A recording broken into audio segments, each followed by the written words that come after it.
سورہ مدثر یعنی سورہ مزمل کے بعد جو صورت ہے وہ نازل ہوئی، پھر سورہ مزمل نازل ہوئی، تو اختلاف ہے۔ بہرحال یہ صورت مزمل بھی مکی صورت ہے۔ ابھی ہم شروع سے مکی صورت، کیونکہ ابتدائی اسلام سے پھر مدنی صورت پر آئیں گے، مکی صورت ہم سب اس کو پڑھ رہے ہیں۔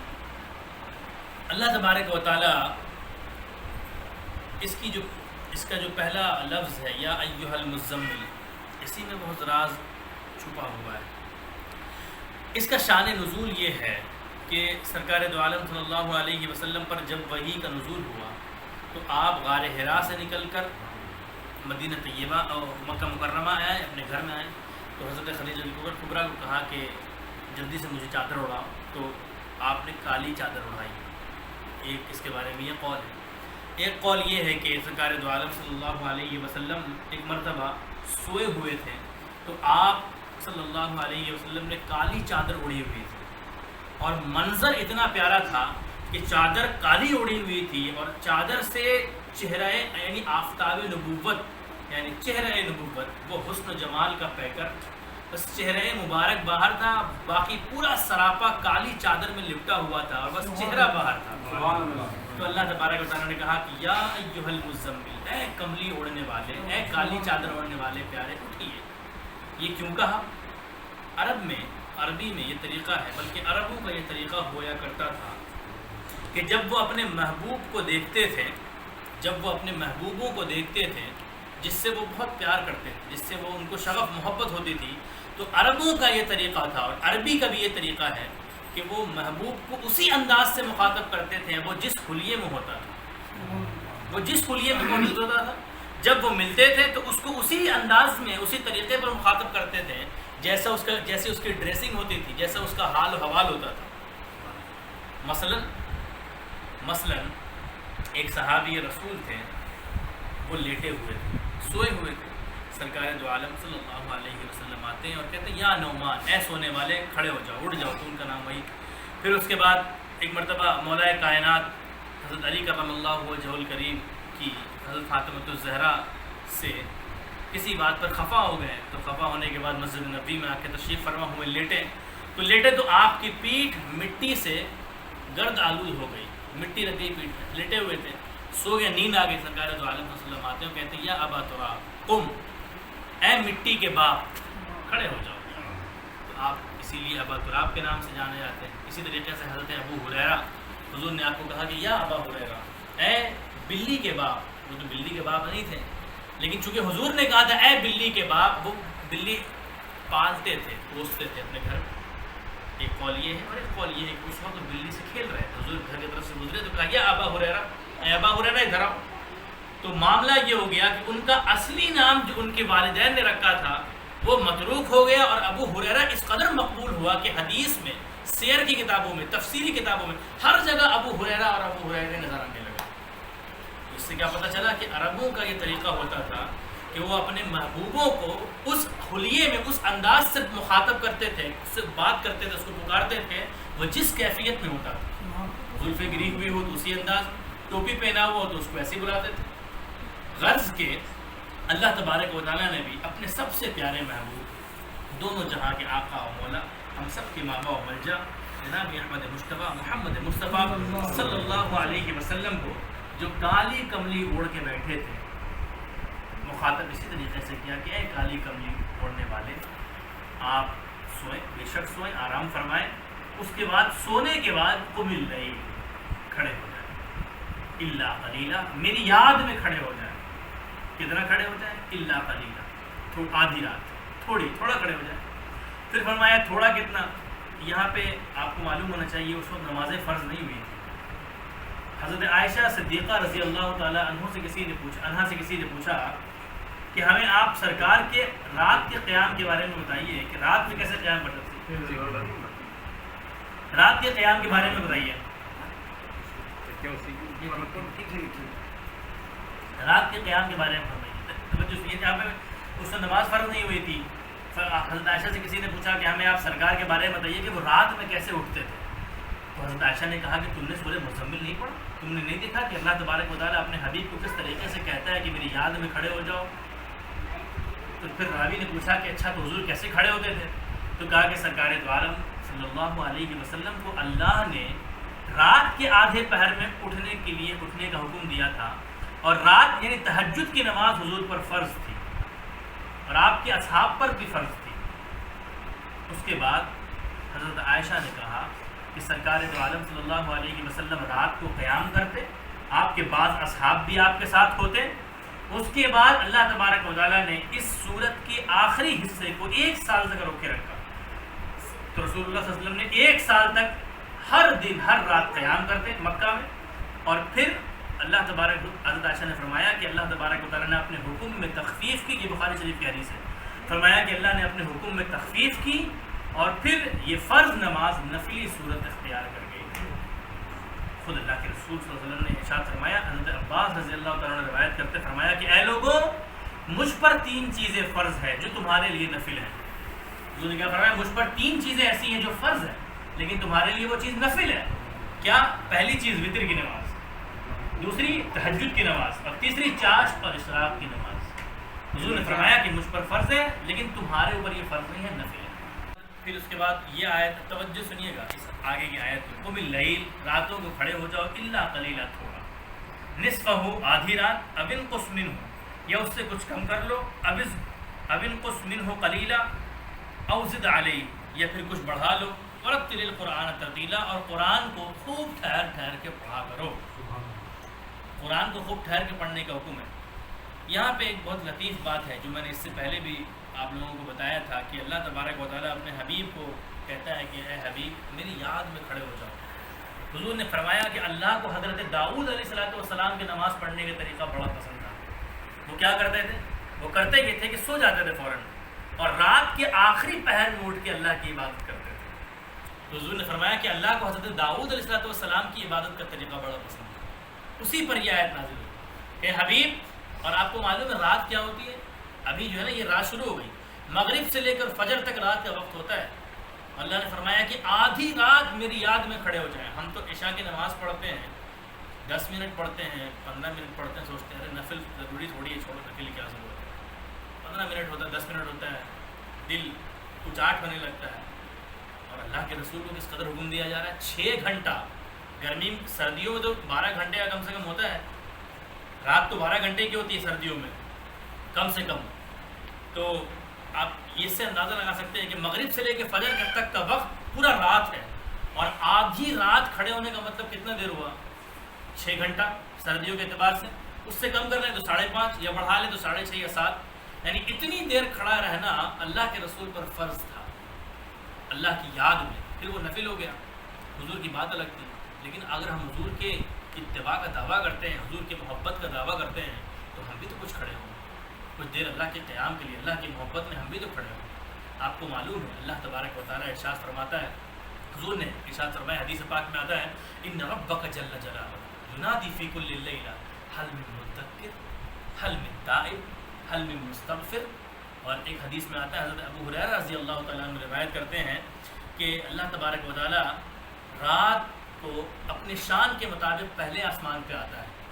یہ صحیح بخاری کی حدیث ہے، اس کو صحیح بخاری میں بھی ہے، صحیح مسلم میں بھی ہے، سنن ابن ماجہ میں بھی ہے، اور مسند احمد بن حنبل میں بھی ہے، ابو داؤد شریف میں بھی یہ حدیث ہے۔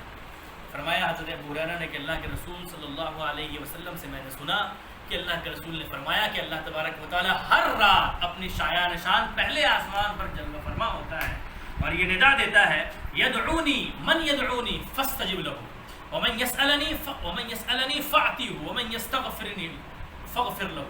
اللہ تبارک و تعالیٰ کہتا ہے کہ ہے کوئی توبہ، تو اسی لیے اللہ تبارک و تعالیٰ نے کہا، اللہ تبارک جی حضرت ابو ہریرہ رضی اللہ تعالیٰ عنہ روایت کرتے ہیں کہ حضور نے فرمایا کہ اللہ تبارک و تعالیٰ اپنی شایان شان جلوہ فرما ہوتا ہے پہلے آسمان پر ہر رات۔ اور حدیث کے الفاظ کیا ہے؟ ان ربک جل جلالہ ینادی فی کل لیلہ، بے شک تمہارا رب جو جل جلالہ بڑی عظمت و بلندی والا ہے، ینادی فی کل لیلہ، وہ ہر رات ندا دیتا ہے، ہر رات پکارتا ہے، ہر رات اپنے بندوں کو بلاتا ہے اور کہتا ہے حل من مستغفر، ہے کوئی استغفار کرنے والا، حل من تائب، ہے کوئی اپنے گناہوں پر ندامت کے 2 آنسو بہانے والا۔ ارے میرے آنسو تو بہاؤ، دیکھیں وہ کیسا پروردگار ہے تو وہ 7 سمندروں کا پروردگار ہے تو وہ 7 سمندر کا بنانے والا، لیکن اس کو محبت صرف آنکھوں سے گرنے والے 2 قطروں سے محبت ہے۔ اس کی شان دیکھیے، اپنے بندوں سے کتنی محبت کرتا ہے۔ ایسا پروردگار ہے جس نے 7 سمندر بنایا، لیکن وہ اپنی خوف سے لرزاں ان آنکھوں سے گرے ہوئے ان 2 قطروں سے محبت کرتا ہے جو اس کی یاد میں گرتے ہیں۔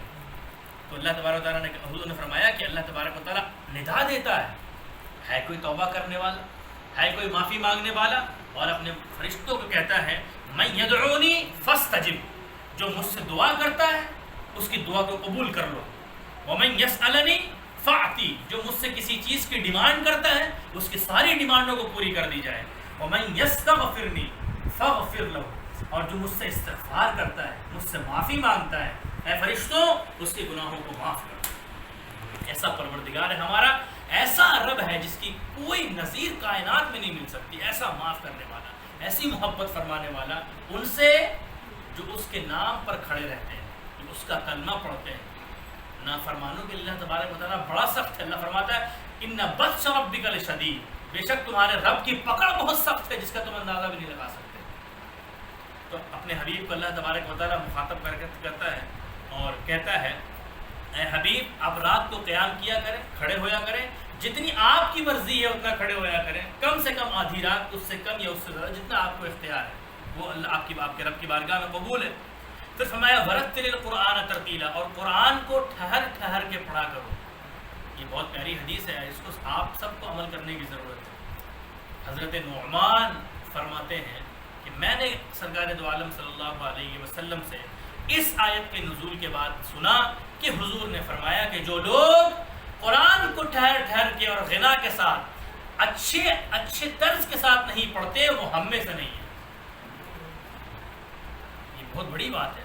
اور پھر حضرت حذیفہ بن یمامہ رضی اللہ تعالیٰ عنہ روایت کرتے ہیں کہ سرکار دو عالم صلی اللہ علیہ وسلم نے ارشاد فرمایا کہ قرآن کو عربوں کے لہجے میں پڑھو اور ان کی آواز میں پڑھو، اور فاسقوں کے لہجے اور ان کے طرز میں نہ پڑھو، بے شک یہود و نصارہ کے لہجے میں نہ پڑھو۔ اور قرآن اور کیوں حضور نے کیوں فرمایا بے شک میرے بعد ایسے لوگ پیدا ہوں گے جو قرآن کو گانوں کے طرز میں پڑھیں گے، حضور نے فرمایا۔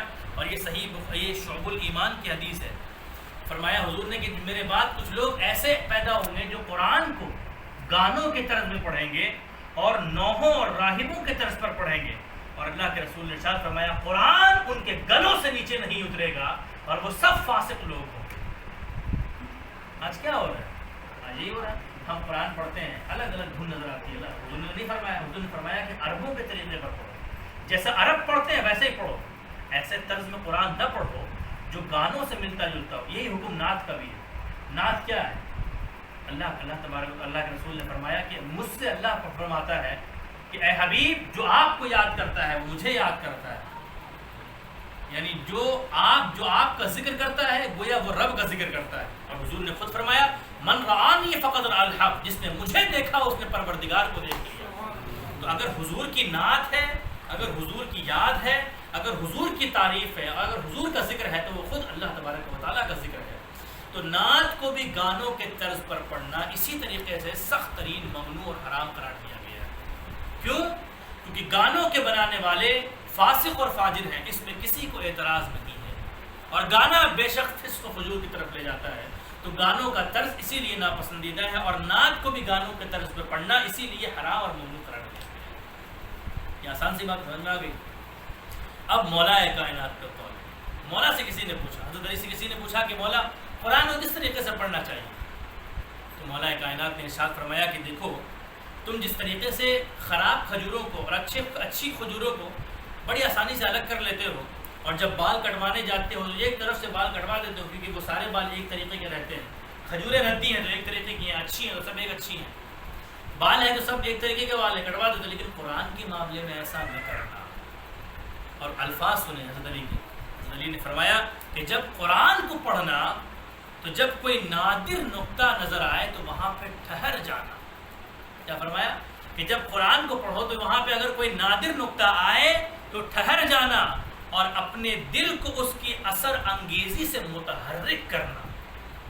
فرمایا کہ جب کوئی قرآن سنو اور جب کوئی ایسی بات تمہارے کان میں آئے جو بہت دل کو اچھی لگ رہی ہو تو جلدی جلدی مت کرنا. پھر آگے کے بھی الفاظ حضرت علی کے فرمایا کہ اور سورت کو جلدی ختم کرنے کے چکر میں نہ پڑھنا.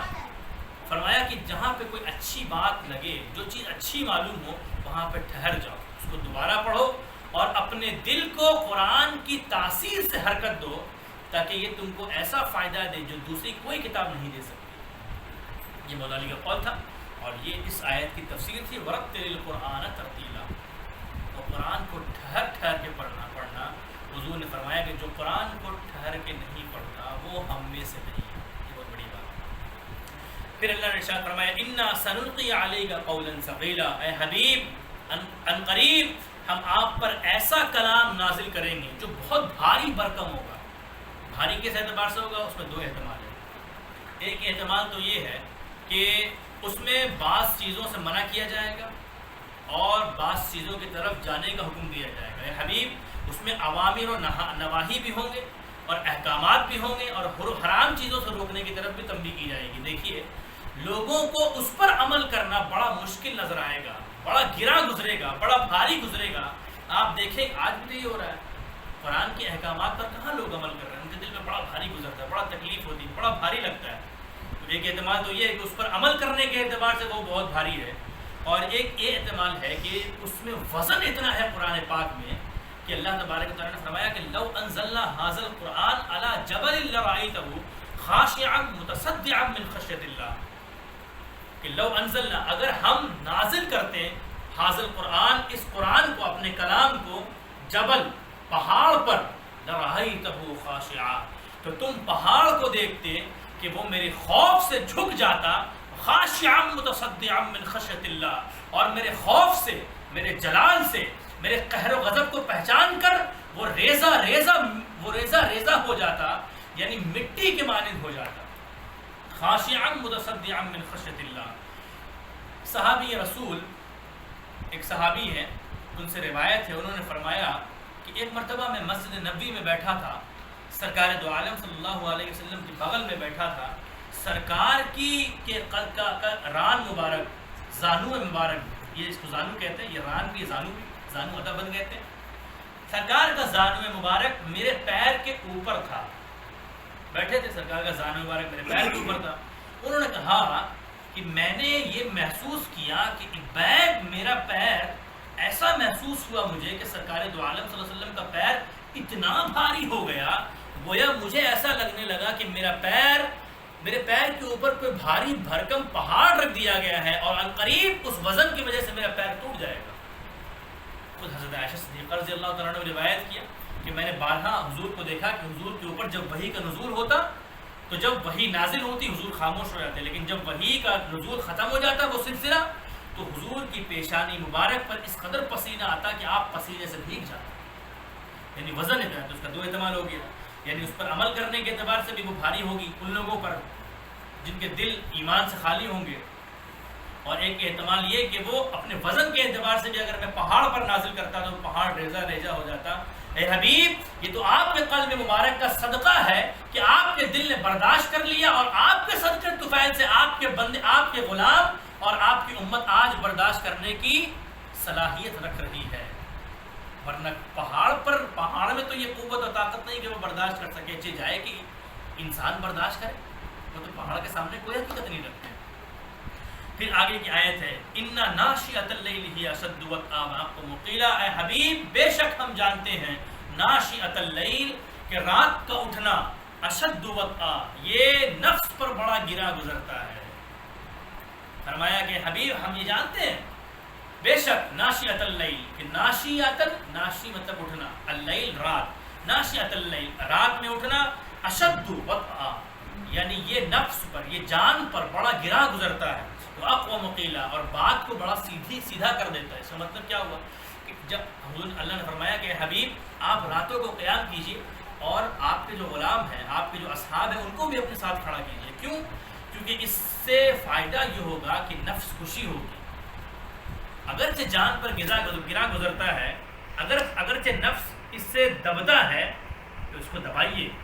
آپ کے ذریعے آپ کے اصحاب کی نفس خوشی ہوگی. اور واقوم قیلا اور بات سیدھی، یعنی سارے لوگ سو جائیں گے، کوئی وہاں پہ موجود نہیں ہوگا، سناٹا ہوگا. تو بالکل آپ اپنے رب سے ہم کلام ہوں گے تو کوئی ڈسٹربنس بیچ میں نہیں ہوگی. اس کی تفصیل یہ ہے. پھر فرمایا ان لک فی النہار سبحا طویلا، بے شک لک فی النہار، آپ کو تو دن میں بڑا کام رہتا ہے، آپ دن میں بڑا مصروف رہتے ہیں، تو رات میں میری یاد میں کھڑے ہو جائیں. وَاذْكُرْ رَبَّكَ فِي وَاذْكُرِ اسْمَ رَبِّكَ وَتَبَتَّلْ إِلَيْهِ تَبْتِيلًا. دو چیزیں ہیں، دیکھیے قیام لیل اور قیام نہار. قیام لیل بھی مشکل ہے لیکن قیام نہار اس سے زیادہ مشکل ہے. قیام اللیل للہ وقیام النہار للہ. رات میں اللہ کے لیے اٹھنا اور دن میں، اس میں کیا فرق ہے؟ دن میں تو اٹھا رہتا ہے، پھر کیوں بات کی گئی؟ اسی لیے کہا گیا کیونکہ رات میں جب انسان اللہ کے لیے اٹھتا ہے تو وہ فقط اس کے لیے اٹھتا ہے، وہ اللہ کے حضور حاضر ہوتا ہے، سجدہ ریز ہوتا ہے، دعا کرتا ہے، عبادت کرتا ہے، کوئی موجود نہیں ہوتا.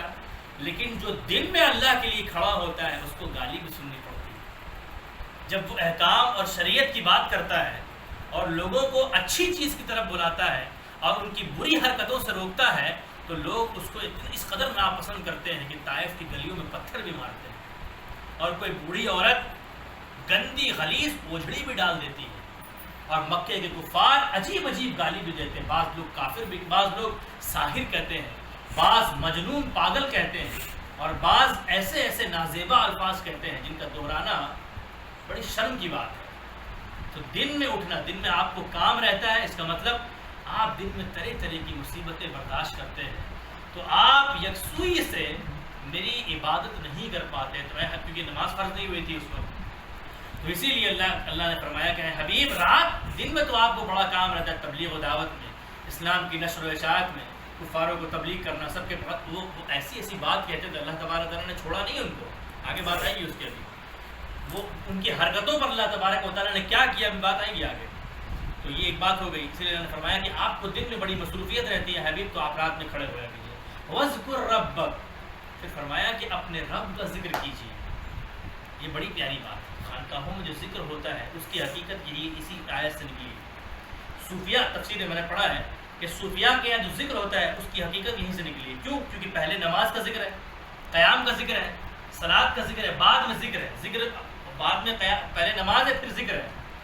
یعنی بتایا جا رہا ہے کہ نماز، روزہ، حج، زکوٰۃ، وہ ساری چیزیں جو احکام ہے، جو حکم ہے اسلام میں، وہ ساری چیزیں وہ سب صحیح ہے، لیکن وہ ساری چیزیں اس وقت قبول ہوں گی جب تک دل ذاکر نہیں ہوگا.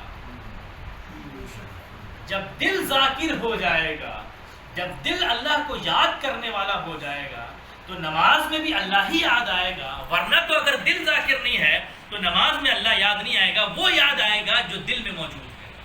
یعنی اگر دل میں اللہ کا ذکر موجود ہے تو نماز میں بھی اللہ یاد آئے گا، روزے میں بھی اللہ یاد رہے گا، حج میں بھی اللہ یاد رہے گا. ورنہ تو اگر دل میں اللہ کی یاد موجود نہیں ہے تو اگرچہ آپ نماز میں کیوں نہ ہو، خیال آپ کی دکان ہی کی طرف جائے گا اور آپ کے کام ہی کی طرف جائے گا اور آپ کے دوسرے مشغلے کی طرف جائے گا. تو صوفیہ کے یہاں جو ذکر و اذکار کی محفلیں ہوتی ہیں فرض نماز کے بعد، وہ یہیں سے نکلی. پھر فرمایا وَتَبَتَّلْ إِلَيْهِ تَبْتِيلًا. وہ جو غار حرا میں سرکار دو عالم صلی اللہ علیہ وسلم جا کے عبادت کیا کرتے تھے وہ اسی آیت پر عمل ہے. حضور نے فرمایا، اللہ کے رسول اللہ نے ارشاد فرمایا وَتَبَتَّلْ إِلَيْهِ تَبْتِيلًا، اے حبیب ساری دنیا سے کٹ کر صرف اسی کا ہو جائے. بڑا صوفیانہ جملہ ہے یہ. وَاذْكُرْ رَبَّكَ، اے حبیب، اس سے بسم اللہ کی بھی اس سے تفسیر نکلتی ہے کہ وَاذْكُرْ رَبَّكَ، اپنے رب کا ذکر کیجئے. یعنی ہر کام کی ابتدا میں رب کو یاد کیجئے. یعنی بسم اللہ اسی سے نکلا ہے. بسم اللہ پر عمل جو ضروری ہے وہ اسی آیت سے سرکار صلی اللہ علیہ وسلم نے لوگوں کو بتایا تھا. جب یہ آیت نازل ہوئی تھی تو حضور نے فرمایا تھا کہ ہر کام جو بسم اللہ کے بغیر شروع ہوتا ہے وہ ابتر ہوتا ہے. پھر فرمایا وَتَبَتَّلْ إِلَيْهِ تَبْتِيلًا، اور ہر چیز سے کٹ کر صرف اپنے رب کا ہو جائیے. یہاں پہ حضور سے خطاب ہو گیا. اب حضور سے خطاب ہونے کے بعد اللہ تبارک و تعالیٰ اپنے بارے میں بتاتا ہے کہ یہ تمام چیزیں آپ اس کے لیے کیجئے. یعنی کیا ہے، کیا کیا چیزیں کیجئے؟ رات کو کھڑے ہوئیے، قیام کیجئے، قیام کرنے کے بعد آدھی رات میری عبادت کیجئے. بے شک ہم آپ پر قرآن نازل کریں گے، آپ کو نبوت کا ایک بار گرا، ایک بڑی ذمہ داری اٹھانی ہے، اور اس کا جب ہم اعلان کریں گے تو راتوں کو قیام کرنا بڑا گرا گزرتا ہے، لیکن آپ نے اصحاب کو لے کے آئیے، کھڑے ہوئیے. اس کے بعد میرا ذکر کیجئے، سب سے کٹ کر میرے ہی ہو جائیے۔ کس کے لیے ہوئی ہے؟ رب المشرق والمغرب لا الہ الا هو فاتخذہ وکیلا، اس کے لیے کیجئے جو مشرق اور مغرب سے لے کر ہر چیز جو اس میں موجود ہے اس کا پروردگار ہے، اور بے شک مشرق و مغرب میں اس کے علاوہ کوئی ایسا نہیں ہے جس کی عبادت کی جائے، وہی ہے مشرق و مغرب میں جو عبادت کے لائق ہے، جو پرستش کے لائق ہے، جو سجدے کے لائق ہے، جو مانگنے کے لائق ہے۔ اور خود اللہ تبارک و تعالیٰ اپنے حبیب مکرم سرور دو عالم صلی اللہ علیہ وسلم کو مخاطب کر کے کہتا ہے فاتخذہ وکیلا، اے حبیب آپ اپنے سارے معاملات میں کارساز صرف اللہ کو بنائیے، آپ کو کسی اور سے امید رکھنے کی ضرورت نہیں ہے، آپ کو اپنی امیدوں کا مرکز صرف اللہ کو بنانا ہے، اگر کارساز کوئی ہوگا تو صرف وہی ہوگا۔ یہ اللہ تبارک و تعالیٰ اپنے رسول کو مخاطب کر کے کہتا ہے۔ اور پھر فرمایا وَاصْبِرْ عَلَىٰ مَا يَقُولُونَ وَاهْجُرْهُمْ هَجْرًا جَمِيلًا، اے حبیب یہ جو آپ کو ایسی بات کہتے ہیں، اے حبیب آپ تو اتنے پیارے اخلاق پر فائز ہیں، إِنَّكَ لَعَلَىٰ خُلُقٍ عَظِيمٍ، آپ تو ایک بلند اخلاق پر فائز ہیں، آپ تو ان کے لیے آپ کے دل میں اتنی ہمدردی ہے، آپ یہ چاہتے ہیں کہ یہ عذاب سے بچے رہیں، تو اے حبیب یہ جو آپ کو نازیبہ الفاظ کہتے ہیں، طرح طرح کے جملے کہتے ہیں، فصبر صبر کیجیے، یہ جو کہ ما یقولون فصبر علی ما یقولون، یہ جو کہتے ہیں اس پر صبر کیجیے، وہجرہم حجرا جمیلا، اور آپ کو ان سے لڑنے جھگڑنے کی ضرورت نہیں ہے، آپ کو جو یہ نازیبہ الفاظ گالی گلوچ عجیب عجیب باتیں، نازیبہ الفاظ جو آپ کے شایان نشان نہیں ہے، اور بہت سی گندی گندی باتیں جو آپ کو اگر کہتے ہیں استغفر اللہ العظیم، وہجرہم حجرا جمیلا، آپ کو ان سے لڑائی کرنے کی ضرورت نہیں ہے، آپ خوبصورتی سے ان سے الگ ہو جائیے، وما علینا الا البلاغ، آپ کا کام بات کو پہنچانا ہے، یہ دوسری آیت ہے وہ وما علینا الا البلاغ، یہاں پہ فرمایا وہجرہم حجرا جمیلا، آپ خوبصورتی سے الگ ہو جائیے، وذرنی والمکذبین اولی النعمہ، اور مجھے اور ان جھٹلانے والوں کو، آپ کی رسالت کو، میری دعوت کو، توحید کی جھٹلانے والوں کو، مجھے اور ان کو چھوڑ دیجیے۔ کون ہے یہ لوگ؟ اولی النعمہ، مالدار لوگ ہیں یہ۔ جب پیسہ آتا ہے نا تو بہت ساری چیزیں ہر زمانے میں ایسا ہوا، جب کبھی بھی نبی آئے اور انہوں نے اللہ کا حکم لوگوں کو سنایا تو جو مالدار ہوتے تھے سب سے زیادہ انہیں کو گرا گزرتا تھا، وہی آگے آگے رہتے تھے دعوت اور تبلیغ کے احکامات کو کاٹنے میں۔ تو اللہ نے فرمایا کہ اولی النعمہ، ان مالدار جھوٹوں کو چھوڑ دیجیے، آپ مجھے بھی چھوڑ دیجیے اور انہیں بھی چھوڑ دیجیے۔ وذرنی والمکذبین اولی النعمہ ومہلہم قلیلا، اور انہیں تھوڑی مہلت دیجیے، پھر دیکھیے میں ان کا کیا حشر کرتا ہوں۔ اس آیت کے نزول کے کچھ دنوں کے بعد غزوہ بدر واقع ہوا اور 70 سردار مکہ مارے، 70 سردار مکہ قتل کیے گئے، ان میں سے 24 جو مارے گئے وہ مولائے کائنات کی تلواروں ذوالفقار حیدری سے مارے گئے۔ 24 کفار اور سردار مکہ جنہوں نے اللہ کی وحدانیت کا انکار کیا، رسول کی رسالت کا انکار کیا، اور آپ کے اس دن و رات کی محنت کو بہت ہلکا سمجھا، اور معاذ اللہ استغفر اللہ آپ کی جان کے دشمن بن گئے، آپ کو قتل کرنے کی سازش رچی، ان 24 لوگوں کو، 70 میں سے 24 کو مولا کائنات نے اپنے ہاتھوں سے قتل کیا، اور پھر اللہ تبارک و تعالیٰ نے ان کو ایسا حشر کیا، ذلیل و خوار ہو کے غزوہ بدر سے بھگائے گئے، اور ایک اللہ تبارک و تعالیٰ نے ان کو سبق دے دیا۔ پھر آگے کی آیت ہے، یہ تو دنیا میں ہو گیا معاملہ، اب ان کا حشر قیامت میں کیا ہونے والا ہے؟ ان کا حشر قیامت میں دیکھیے، جب کبھی بھی کافروں کے بارے میں کوئی عذاب کی بات نازل ہو تو ایسا نہیں سوچنا چاہیے کہ یہ کافروں کے بارے میں، یہ ہمارے اسلاف کا، بزرگوں کا طریقہ نہیں ہے۔ آپ اللہ کا شکر ادا کرنا چاہیے اس موقع پر کہ اللہ تبارک و تعالیٰ کا تیرا احسان ہے پروردگار، ہم تیری بارگاہ میں سجدہ شکر بجاتے ہیں کہ تو نے ہم کو ان میں سے نہیں کیا جن کے لیے تو نے ایسی وعیدیں اور ایسے عذاب کا ذکر قرآن میں فرمایا ہے۔ ایسی اے پروردگار تیرا بہت بڑا احسان ہے اور تیرا شکر ہے کہ تو نے ہم کو مسلمانوں میں پیدا کیا اور کلمہ پڑھنے والا بنایا۔ بزرگوں کا طریقہ کیا ہے؟ بزرگان دین نے فرمایا کہ جب کبھی بھی کافروں پر عذاب کی آیت نازل ہو تو تم سب اپنے دل پر اللہ کے خوف کو طاری کرو، اور خوف کو طاری کرنے کے بعد معصیت، گناہ سے پرہیز کرنے کی کوشش کیا۔ یہ اس کی تفسیر مفسرین نے ارشاد فرمایا۔ کیا اس کے بعد ان کا قیامت میں کیا حشر ہونے والا ہے؟ اب آگے بات ہے جی جب کبھی بھی کفار اور مشرکین کی جب کفاروں پر مشرکین پر عذاب کی وعید اور ذکر آتا ہے قرآن پاک میں، تو بزرگوں نے اور اسلاف نے یعنی یہاں تک کہ صحابہ اکرام نے بھی یہ فرمایا ہے، یہ تفسیری کتابوں میں بات آئی ہے کہ جب کبھی بھی بات آئے تو اللہ کی بارگاہ میں سجدے میں گر جانا چاہیے اور سجدہ شکر بجا کے یہ کہنا چاہیے پروردگار تیرا احسان ہے، ہم کہاں اس لائق تھے، ہم کہاں ایسے پروردگار، ہم نے ایسا کوئی کام نہیں کیا جو مسلمانوں میں پیدا ہوئے، یہ تو تیرا ہی کرم تھا کہ تو نے مسلمانوں میں پیدا کیا، ہم کہاں ایسے تھے پروردگار، یہ تو تیرا ہی کرم تھا کہ تو نے مسلمانوں میں پیدا کر دیا، آج یہ تیرا کرم ہے کہ تیرے نام کا کھاتے ہیں، ورنہ تو ان بتوں کے نام کا کھاتے ہیں جس کے نتیجے میں ان سخت ترین عذاب میں تو مبتلا کرتا۔ آج تیرا کرم ہے، احسان ہے کہ تو نے تو نے کلمہ پڑھنے والا بنایا، اور اس سے بھی بڑی بات کہ تو نے اپنے حبیب کی امت میں پیدا فرمایا۔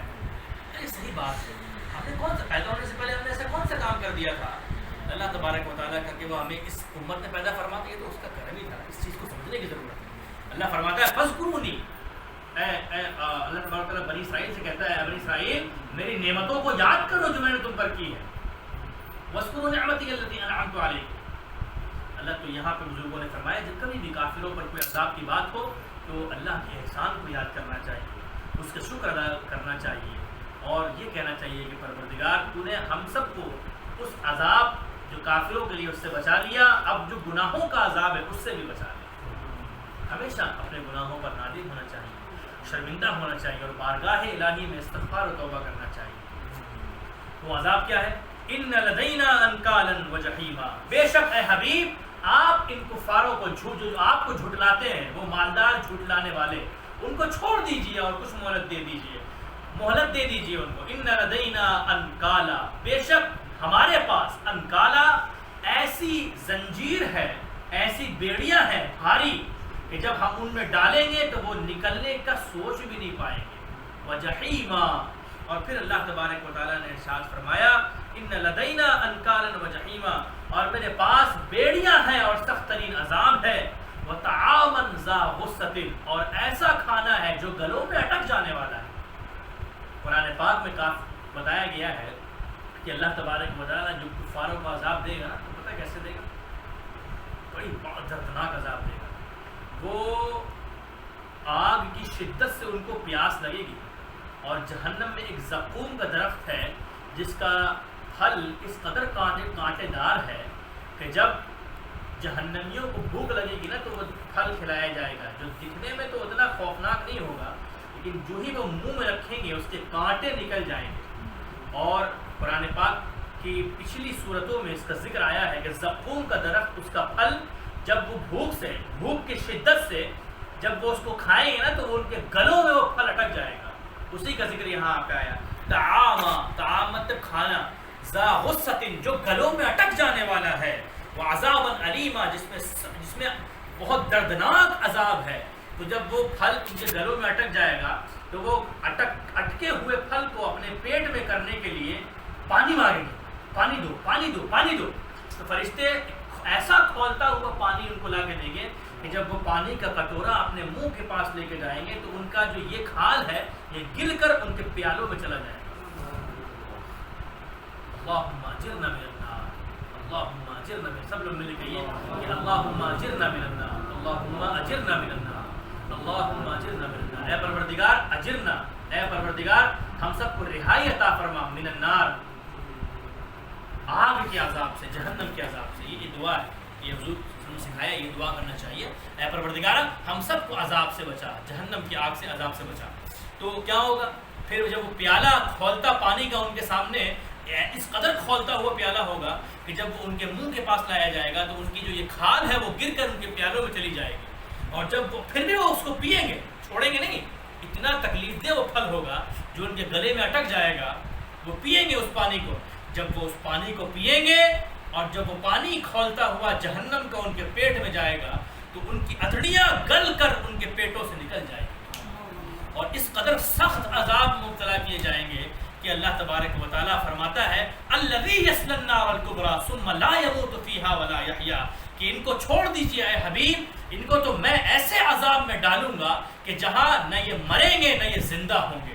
یعنی اللہ تبارک و تعالیٰ ان کو عذاب میں جب آگ میں ڈالے گا نا تو وہ جل کر خاک ہو جائیں گے، اور چلائیں گے اور چیخیں گے، اور جب جل کر خاک ہو جائیں گے پھر اللہ تبارک و تعالیٰ پیدا کرے گا، پھر آگ میں ڈالے گا، پھر پیدا کرے گا، اور یہ سلسلہ کبھی نہ ختم ہونے والا سلسلہ ہو جائے گا۔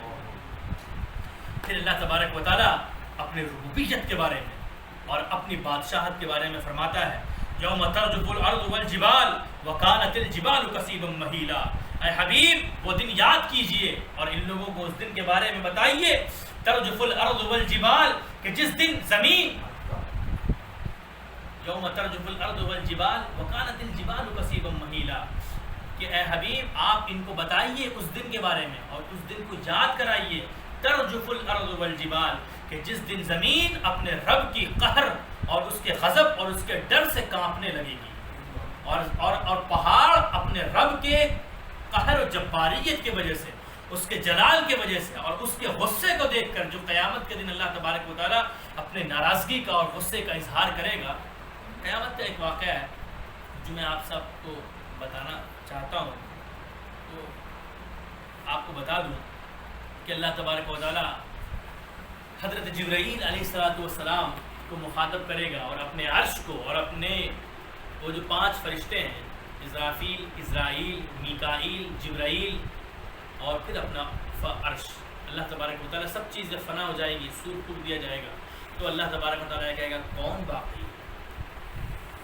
تو اللہ کا عرش کہے گا اے پروردگار یہ جو تیرے چاروں وزیر ہیں یہ باقی ہیں۔ تو اللہ تبارک و تعالیٰ کہے گا ایک فرشتے کی روح قبض کر لو، اسرائیل کی روح قبض کر لو۔ پھر اللہ تبارک و تعالیٰ کہے گا اب کون باقی؟ تو اللہ کا عرش کہے گا پروردگار میں باقی، میکائیل، جبرائیل اور اسرافیل باقی، جو ملک الموت ہے نا وہ باقی۔ تو اللہ تبارک و تعالیٰ کہے گا میکائیل کی روح قبض کر لو۔ پھر اللہ پوچھے گا اب کون باقی؟ یہ اللہ کی قہر اور اس کے جلال کے بارے میں اس کا ذکر ہوا جو حضور نے ارشاد فرمایا، اور اس کو بخاری میں بھی کوٹ کیا گیا ہے، مسلم میں بھی اس حدیث سے کوٹ کیا گیا ہے۔ اس کو بتانا بہت ضروری ہے۔ یہ جو بات ہے نا یوم ترجف الارض والجبال، کہ وہ دن جس دن زمین اور آسمان اپنے رب کی قہر و جباریت کی وجہ سے کانپنے لگیں گے، وکانت الجبال کثیبا مہیلا، وکانت الجبال، اور پہاڑ کثیبا مہیلا، یہ عربی کا لفظ ہے، اس کے مطلب ہے کہ پہاڑ گویا کے ریت کے ٹیلوں کی طرح ہو جائے گا۔ ریت کے ٹیلے آپ سمجھتے ہیں، بالو کا ڈھیر دیکھا ہے پہاڑ کے سامنے اس کی کیا حقیقت ہے؟ کبھی آپ دیکھیں بالو کا ڈھیر جب ہوتا ہے، تیز ہوا چلتی ہے تو بالو کے ڈھیر میں سے کچھ اڑنے لگتا ہے، یا آپ زور سے پیر سے مار دیجئے تو بالو کا جو ڈھیر ہوتا ہے اس میں سے بالو اڑنے لگتا ہے۔ تو اللہ نے فرمایا قیامت کے دن جو، اور پہاڑ کے بارے میں کیوں ذکر کیا؟ اسی لیے ذکر کیا کہ کائنات میں سب سے مضبوط چیز پہاڑ ہے۔ جب جانوروں میں سب سے زیادہ مضبوط چیز کی باری آتی ہے تو ہم شیر کا ذکر کرتے ہیں، وہ تو لیونگ ہے، لیکن جب نان لیونگ تھنگ کی بات کرتے ہیں دنیا میں تو وہ پہاڑ سب سے زیادہ مضبوط۔ تو اللہ نے پہاڑ کا ذکر اسی لیے کیا کہ جب پہاڑ اللہ کے خوف کی وجہ سے کانپنے لگے گا، وہ دن آپ ان کو یاد کرائیے کہ جب اللہ تبارک و تعالیٰ پوچھے گا، جب یہاں پہ بات ہوگی کہ میکائیل کو تم میکائیل کی روح قبض کر لو، ملک الموت ہوں گے، پھر اللہ پوچھے گا اب کون باقی ہے؟ تو اللہ کا عرش کہیں گے اے پروردگارہ 2 تو ہو گئے، اب جبرائیل باقی ہے اور ملک الموت باقی ہے، اور اے اللہ میں باقی ہوں، جو روح قبض کرتے ہیں۔ تو اللہ تبارک و تعالیٰ کہے گا اے جبرائیل تو بھی مر جا، تو بھی ملک الموت کو اللہ تبارک و تعالیٰ حکم دے گا ملک الموت جبرائیل کی روح بھی قبض کر لو۔ پھر اللہ تبارک و تعالیٰ اپنے عرش سے پوچھے گا یا عرش اب کون باقی ہے؟ تو اللہ کا عرش کہے گا کہ اب تو وہی باقی ہے جس نے سب کی روح قبض کی۔ تو اللہ تبارک و تعالیٰ کہے گا اے ملک الموت تو بھی مر جا۔ تو اللہ کا عرش سفارش کرے گا کہ اے پروردگار ملک الموت کو تو چھوڑ دے۔ تو اللہ تبارک و تعالیٰ کہے گا اے ملک الموت مت فإنک خلق من خلقی، تو بھی میری مخلوق میں سے ایک مخلوق ہے، تو بھی رب نہیں ہو سکتا، تو بھی مر جا، آج سب کو مرنا ہے۔ اس کے بعد اللہ تبارک و تعالیٰ ملک الموت کی روح کو اپنے ہاتھوں سے قبض کرے گا اور ملک الموت گریں گے اور فوراً مر جائیں گے۔ اس کے بعد پوری دنیا جب تباہ و برباد ہو جائے گی، تب اللہ تبارک و تعالیٰ کی جب بادشاہت تو ہر وقت موجود ہے، اس وقت اللہ تبارک و تعالیٰ سب سے خطاب کر کے کہے گا انا الملک، میں ہوں بادشاہ، انا الجبار المتکبر المہیمن العزیز الجبار انا المہیمن انا الجبار انا المتکبر. کہاں ہے وہ تکبر کرنے والے؟ کہاں ہے وہ ظلم کرنے والے؟ کہاں ہے وہ جبر کرنے والے؟ انا الملیک، بے شک میں بادشاہ، بے شک میں ہی جبر کرنے والا ہوں، بے شک میں ہی تکبر کرنے والا ہوں. ہے کوئی جبر کرنے والا تو آئے آج میرے سامنے، ہے کوئی تکبر کرنے والا تو آئے آج میرے سامنے. تم سب کو میں نے بادشاہت دی تھی، تم سب کی بادشاہت آج ختم ہو گئی. ہے کوئی اپنی بادشاہت کا ڈنکا بجانے والا؟ آئے کوئی آج میرے سامنے. آج کوئی بادشاہ نہ بادشاہ رہا، نہ کوئی جبر کرنے والا رہا، نہ کوئی مالدار رہا، نہ کوئی تکبر کرنے والا رہا، نہ کوئی ظلم کرنے والا رہا. آج صرف تکبر کوئی کر سکتا ہے تو میں کر سکتا ہوں. آج اگر کسی کی بادشاہت ہے تو فقط میری بادشاہت ہے. اگر آج کسی کی سلطنت ہے تو فقط تیرے رب کی سلطنت ہے اور کسی کی سلطنت نہیں ہے. یہ حدیث ہے سرکار دو عالم صلی اللہ علیہ وسلم نے جو قیامت کا نقشہ کھینچا ہے. پھر سور پھونکا جائے گا تو حشر بیت المقدس کی کا جو میدان ہے وہاں پہ بیت المقدس میں حشر کے میدان پہ پاؤ. یہ حدیث کا معنی ہے. اب اللہ تبارک و تعالیٰ پھر کہتا ہے انا ارسلنا الیکم رسولا شاہدا علیکم کما ارسلنا الی فرعون رسولا. اے حبیب انا ارسلنا الیکم رسولا. آپ یہ جو بات ہو گئی پھر اللہ کفار مکہ سے مخاطب ہوتا ہے اور کہتا ہے کہ بے شک ہم نے تم سے پہلے بھی رسول بھیجا تھا. انا ارسلنا الیکم رسولا، بے شک ہم نے تم پر رسول بھیجا ہے. شاہدا علیکم یہ حضور کے بارے میں، بے شک ہم نے تمہارے جانب جو رسول بھیجا ہے وہ تم پر گواہ ہے، تمہاری حرکتوں پر، تمہارے کام پر. حجۃ الوداع پر حضور نے سب کو مخاطب کر کے کہا تھا کہ میں نے تم تک احکام پہنچا دیا ہے اور میں رخصت ہونا چاہتا ہوں. تم سب گواہ ہو، میں تمہارے اعمال پر گواہ ہوں. سب نے ایک زبان کہا تھا کہ ہاں اے اللہ کے رسول آپ نے ہم سب کو اللہ کا احکام پہنچا دیا ہے، آپ گواہ ہیں. تو اللہ نے فرمایا کہ اے حبیب آپ اپنے غلاموں کو بتا دیجیے کہ میں نے ان کے پاس جو رسول بھیجا ہے وہ سب میرا رسول ان پر گواہ ہے، ان کے کلمے پر اور اس بات پر گواہ ہے جنہوں نے اسلام قبول کیا، اور ان پر بھی گواہ ہے جنہوں نے اسلام قبول نہیں کیا. کما ارسلنا الی فرعون رسولا، جیسا کہ میں نے فرعون کی جانب بھی اپنے رسول کو بھیجا تھا. فعصا، عصا کے معنی کیا ہوتا ہے؟ معصیت سے، عصیان سے، نافرمانی. فعصا فرعون الرسول، تو فرعون نے بھی میرے رسولوں کو جھٹلایا. فاخذناہ اخذا وبیلا، تو میں نے اس کو ایک سخت پکڑ سے پکڑ لیا. فکیف تتقون ان کفرتم یوما یجعل الولدان شیبا.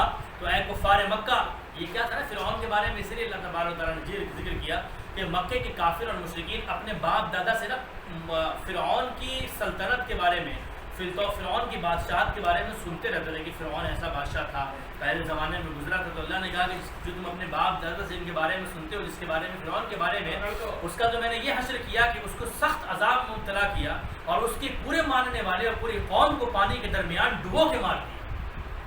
تو اگر تم میرے حبیب کا انکار کرتے ہو تو تم اس سے بھی سخت عذاب میں ڈالے جاؤ گے، کیونکہ فرعون نے موسیٰ کا انکار کیا تھا اور تم ان کا انکار کر رہے ہو جو موسیٰ سے بھی حد درجہ بلند ترین ہے. تو جس قدر انکار جس ہستی کا ہوتا ہے، عذاب بھی اسی طریقے سے بلند اور سخت ترین ہوتا ہے. فرمایا کہ میں نے فرعون کو جس عذاب میں ڈالا تھا اور پانی میں غرق کر دیا تھا پوری اس کی قوم کو، اس سے بدترین اور اس سے سخت ترین عذاب میں ڈالوں گا اگر تم میرے حبیب کے کلمات کو اور ان کی دعوت کو قبول نہیں کرتے. فرمایا فکیف تتقون، تو تم کیسے بچو گے؟ اللہ تبارک و تعالیٰ مخاطب کر کے تو تم بچ سکتے ہو. فکیف تتقون ان کفرتم، تو اگر تم کفر کرتے ہو تو تم کیسے بچو گے؟ اس دن، قیامت کے دن کی بات ہو رہی ہے کہ تم قیامت کے دن کیسے بچو گے اگر تم کفر کرو گے اور اگر جھٹلاؤ گے اور نافرمانی پر ڈھیڑ بنے رہو گے. کس دن؟ یوم یجعل الولدان شیبا، کہ جو دن اتنا سخت ہوگا، اتنا خوفناک ہوگا، اتنا ہیبت ناک ہوگا، اتنا پریشان کرنے والا ہوگا کہ اگر کوئی بچہ بھی ہوگا تو وہ بچہ شدت غم سے بوڑھا ہو جائے گا. یہ قرآن کی آیت ہے. یوم یجعل الولدان شیبا، اور اتنا لمبا ہوگا کہ بچہ پیدا ہوگا اور پیدا ہو کے شدت غم سے اور اس کی ہولناکی سے وہ بوڑھا ہو جائے گا. اللہ نے فرمایا کہ تم اس دن کیسے بچو گے اگر تم کفر کرتے ہو؟ جو دن بچوں کو بوڑھا کرنے والا ہوگا. کون سا دن؟ السماء منفطر به، کہ جو دن اللہ کے غضب اور اس کے جلال سے پھٹ جائے گا آسمان. جس دن فرمایا السماء منفطر به، کہ جس دن آسمان اللہ کے غضب اور اس کی جباریت سے پھٹ جائے گا. کان وعدہ مفعولا، اور ہاں اللہ تبارک و تعالیٰ کہتا ہے حلیم ان کو فرما ان کو بتا دیجئے کہ جس دن آسمان اللہ کے غضب سے پھٹ جائے گا، ہاں اللہ کا یہ وعدہ ہے کہ تم سب سخت عذاب میں مبتلا کیے جاؤ گے، وَكَانَ وَعْدُهُ مَفْعُولًا، اور بے شک اللہ تبارک و تعالیٰ کا تو وعدہ پورا ہو کے رہے گا۔ اللہ تبارک و تعالیٰ اپنے وعدے کے بارے میں کہتا ہے یہ مت سمجھنا کہ اللہ کا وعدہ کھلواڑ و مذاق ہے، اور صرف وہ ڈرانے کے لیے کہہ رہا ہے اگر تم نے اللہ کے ساتھ کفر کیا تو تم بچ کے نہیں جا سکتے۔ اس دن جو دن بچوں کو بھی بوڑھا کر دے گا غم اور ڈر سے ہیبت سے، کہ جس دن آسمان پھٹ جائے گا اور اللہ کا وعدہ اگر ہے تو وہ اللہ کا وعدہ پورا ہو کے رہے گا۔ ان ھذہ تذکرہ، بے شک یہ نصیحت ہے، فمن شاء اتخذ الی ربہ سبیلا، تو جو چاہتا ہے وہ اللہ کی طرف راستہ بنا لے، تو وہ اللہ کی طرف جو راستہ بناتا ہے وہ کامیاب ہے، ورنہ تو اے حبیب فہجرہم حجرا جمیلا، تم خوبصورتی سے ان سے الگ ہو جاؤ، ہم تو ان کو سخت عذاب میں مبتلا کریں گے جس کا کہ تصور بھی نہیں کر سکتے۔ وآخر دعوانا الحمد للہ رب العالمین۔